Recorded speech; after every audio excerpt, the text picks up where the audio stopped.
Hey, I posted something this morning that has people talking, which is always good. It was about history, allowing history to remain history and not taking it out of the history books, allowing history to be taught truthfully in the classrooms, because if you remove it, if you eradicate it, if you rewrite it, we are destined to repeat it. Allow people to know the truth of what happened. Don't glorify anything. Teach the truth. Let them know. Otherwise, we're going to be repeating, all the problems all over again. And we don't want that. We want to learn the life lessons, not repeat them. The United States has been through, I'm trying to be polite, a lot from day one. Situations were very mismanaged.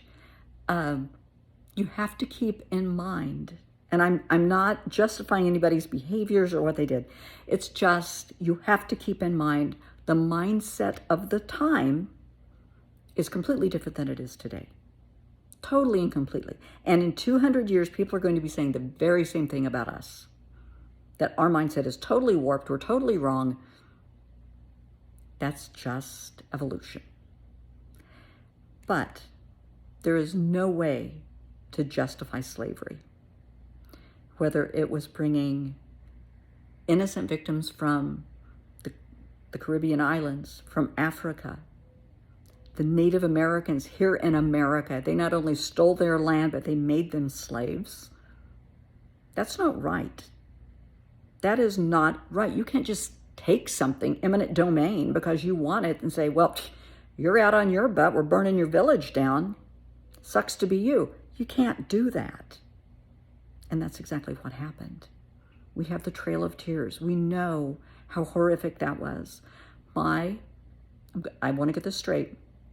My mother's great-grandmother, Lucinda, was a baby on the Trail of Tears. Her mother, and for the life of me, I can't think of her name, I should know it, was there. That was horrible. Families thrown out of their villages burnt, people were murdered, and forced to walk hundreds of miles. Didn't matter how old you were, how many kids you had. You could be 3, you could be 93. It didn't matter. You're going to walk it. And if you fall behind, they're going to leave you for dead. And if you try to help somebody, they're going to beat the holy hell out of you for trying to help somebody. You just did the best you could to make it to the destination, which was the reservations, which were horrible. It was awful.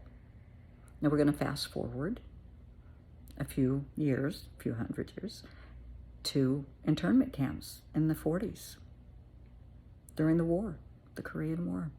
We had brilliant Asian Americans here in the United States working as teachers, professors, scientists, doctors. No, during the war, they're rounded up, they're put in internment camps. That's not right. That is not right, but that's how it was handled. We have, and this breaks my heart because it's still an issue, the Navajo boarding schools, the Native American boarding schools. The government came in and to try and force assimilation, force the American culture onto Native American families. They would take the children from the home and put them into horrible boarding schools. If your child was left-handed, well, they weren't anymore, you had to be right-handed. They spoke their native language. Of course they did. Well, not anymore. They weren't allowed to speak their native language. They weren't allowed to have their own religious beliefs. They tried to eradicate the culture. And that's what they did with slavery. They tried to eradicate the culture. That's what they did with the Trail of Tears, trying to force assimilation to what somebody wants, and wanted to completely remove the culture, remove the languages. We have lost hundreds of beautiful Native American languages due to this.